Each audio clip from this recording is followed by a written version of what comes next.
அவசியமும் இல்லை. மேகதாது விவகாரத்தில் நாம் எல்லாரும் சேர்ந்து தான் தீர்மானம் போட்டோம். அதை நேர்முக கடிதமாக மாண்புமிகு பிரதமர் அவர்களுக்கும் அனுப்பி வச்சிருக்கிறோம். அதோடு நாம் அப்படியே இருந்துடல. ராஜ்யசபாவில் ஒன்றிய ஜல் சக்தி துறை இணை அமைச்சர் மேகதாது அணை பற்றி முழு விவரங்களை குறிப்பிடலைன்னு தெரிஞ்சதும் காவிரி நடுவர் மன்றத்தின் இறுதி தீர்ப்பு மற்றும் மாண்புமிகு சுப்ரீம் கோர்ட் தீர்ப்பு சம்பந்தமான விதிகள் மற்றும் பத்திகளை கோட் பண்ணி மேகதாது திட்டத்துக்கு எந்த விதமான சட்டபூர்வமான அனுமதியோ நிர்வாக அனுமதியோ வழங்கக்கூடாதுன்னு மாண்புமிகு பிரதமர் அவர்களுக்கு அடுத்த நாளே நேர்முக கடிதம் எழுதினோம். காவிரி நதிநீர் பங்கீட்லேயும் சரி, மேகதாது அணை கட்டுற முயற்சிகளை தடுக்கிறதுலையும் சரி, தமிழ்நாட்டோட உரிமையை நம்ம அரசு கொஞ்சம் கூட விட்டு தரவே தராது. அதுதான் நம்மளோட நிலைப்பாடும். அதே நேரத்தில் கர்நாடகாவில் சில அணைகள் கட்ட ஆரம்பித்ததை பற்றியும் இதே அவையில் 1969 ஒரு விவாதம் நடந்திருக்கு. அப்போது நீர்வளத்துறை அமைச்சராக இருந்தது யார்? அப்போ அணை கட்ட விட்டது ஏன்னு கேட்டு அந்த மாதிரி சீப் பாலிட்டிக்ஸ்லாம் நான் பண்ண விரும்பலை.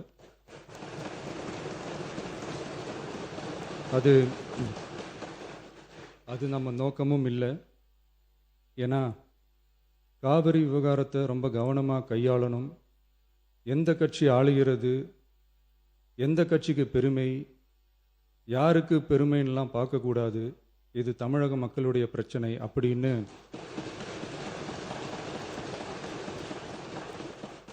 அப்போ இருந்த எதிர்கட்சி தலைவர் திரு கருத்திருமன் அவர்கள் சொன்னதை இந்த சபையில் சொல்ல விரும்புகிறேன். காவிரி பிரச்சனையில் சம்பந்தப்பட்ட 2 மாநிலங்களும் ஒன்றிய அரசும் உட்கார்ந்து முடிவெடுக்கணும்னு 1969 இந்த சபையில் பேசியிருக்கிறாங்க. அதுக்கப்புறம் நிலைமை வேறு மாதிரியெல்லாம் போயிடுச்சுன்னும் நம்ம எல்லாருக்குமே தெரிஞ்சது தான். சட்டப்படி இந்த பிரச்சனையை அணுகிறதுல நாம் உறுதியாக இருக்கிறோம், அதில் மாற்றமே இல்லை. இருந்தாலும் ஒரு அட்டெம்ப்ட் எடுத்து பார்க்கலாம்னு தோணுனது தான் அந்த பெங்களூர் விசிட். அப்படி ஒரு விசிட் பற்றி ஃபஸ்ட்டு யோசித்து கேட்டதும் நான் தான். நாம் பெங்களூர் போக நினச்சதை பற்றி பல ஒப்பீனியன்ஸ் வந்துச்சு. நாம் போக நினச்சதுக்கு காரணம், ஒருவேளை இந்த பிரச்சனை தீர்க்கறதுக்கான ஒரு பாசிட்டிவ் சைன் கிடைச்சா நல்லா இருக்குமேன்னு ஒரு எண்ணத்தில் தான். இன்றைய காலத்தில் பகை நாடுகளை பேசி தீர்க்க பார்க்குறாங்க. பக்கத்து மாநிலத்தோட பேசி பார்த்தா என்னன்னு நினச்சேன்.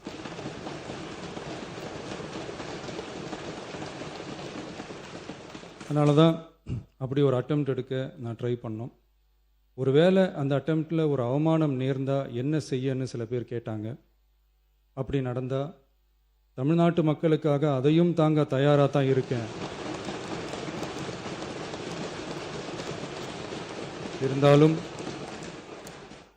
இருந்தாலும் நம்ம மேலே அன்பு காட்டின அத்தனை பேருக்கும் என்னோட நன்றிகள். இந்த காவிரி விவகாரம் பற்றி மாண்புமிகு நீர்வளத்துறை அமைச்சர் அவர்கள் உரிய விளக்கம் அளிப்பார். அதே மாதிரி காவிரி பிரச்சனையால் பாதிக்கப்பட்ட விவசாயிகளுக்கான அந்த இன்சூரன்ஸ் ப்ரீமியம் அரசே கட்டுறதை பற்றி கேட்டிருந்தாங்க. அதுக்கான விரிவான பதிலை மாண்புமிகு விவசாய அமைச்சர் அவர்கள் தருவார். அப்புறம் இந்த குறுவை சாகுபடிக்கு அந்த நிவாரண தொகுப்பு பற்றி எதிர்கட்சியிலேருந்து கேட்டிருந்தாங்க. அந்த குறுவை சாகுபடிக்கு அந்த நிவாரணம் ஏற்கனவே கொடுத்தாச்சு, வழங்கியாச்சு. இது அரசியலே நாங்கள் தான் அப்படின்னு சொல்லிக்கிறவங்களுக்கு இது எப்படி தெரியாமல் போச்சுன்னு எனக்கு தெரியல.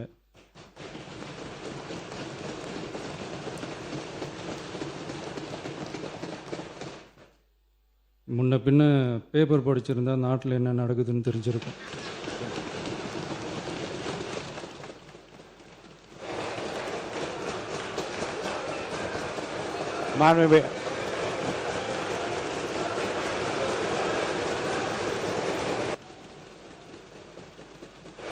மாண்புமிகு எதிர்கட்சி தலைவர் சுருக்கமாக கொஞ்சம் அமைதியா இருங்க. மாண்புமிகு எதிர்க்கட்சி தலைவர் பேசுவதற்கு நீங்க அமைதியா இருங்க. நீங்களே இப்படி பிரச்சனை தான் பண்ணா எப்படி? அமைதியா இருங்க, அவங்க பேசணும் சுருக்கமாக. பேரவைத் தலைவர் அவர்களே, ஸ்பெஷல் பேக்கேஜ்னா நீங்க கொடுத்தது 134 கோடி கொடுத்தீங்க. அது அனைத்து அரசுலையும் கொடுக்கறக்கூடிய ஸ்பெஷல் பேக்கேஜ் தான். இப்போ வறட்சி நிவாரண நிதி அவங்க கேட்குறாங்க. இது ரெண்டுத்துக்கும் வித்தியாசம் தெரிஞ்சுக்க வேண்டும். இது வெறும் டெய்லி காலைல பேப்பர் படித்தா மட்டும் பத்தாது. அங்கே அனைத்து கட்சி கூட்டத்தை கூட்டி அனைத்து விவசாயிகளோடையும் போய் கலந்து பேசி அவங்களுடைய கோரிக்கைகள் என்னன்னு நீங்கள் தயவுசெய்து கேட்டுக்கொள்ள வேண்டும். அதே மாதிரி அதே முன்னர் மாண்புமிகு இதெல்லாம் மன்னிக்கணும். மாண்புமிகு எதிர்க்கட்சி தலைவர்கள் இப்போது வறட்சி நிவாரணத்தை பற்றி சொன்னார்கள். செப்டம்பர் இறுதி வரையிலும் பார்த்துவிட்டு தான் வறட்சி நிவாரண பணிகளை ஆற்றுவது வழக்கம். அவை அதை குறிப்பிட விரும்புகிறேன்.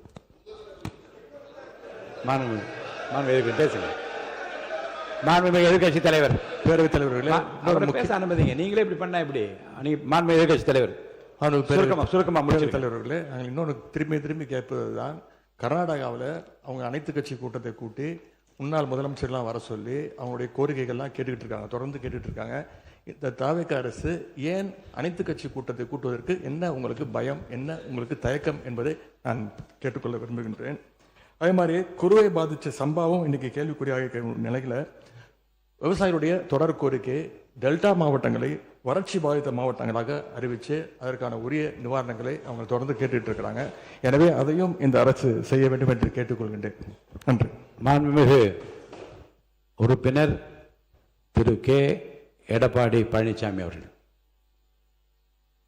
மாண்பு பேரவைத் தலைவர்களே, நான் ஏற்கனவே பேச வந்தது முதலமைச்சர் வந்து பதில் இல்ல, குறுக்கீட்டுக்கு பதில் அவ்வளவுதான். அனைவருக்கும் சேர்ந்து பதில் சொல்லி இல்ல, அதாவது குறுக்கீட்டுக்கு தான் பதில். இப்ப நீங்க பேசுங்க, உங்களுக்கு தேவைப்பட்டால்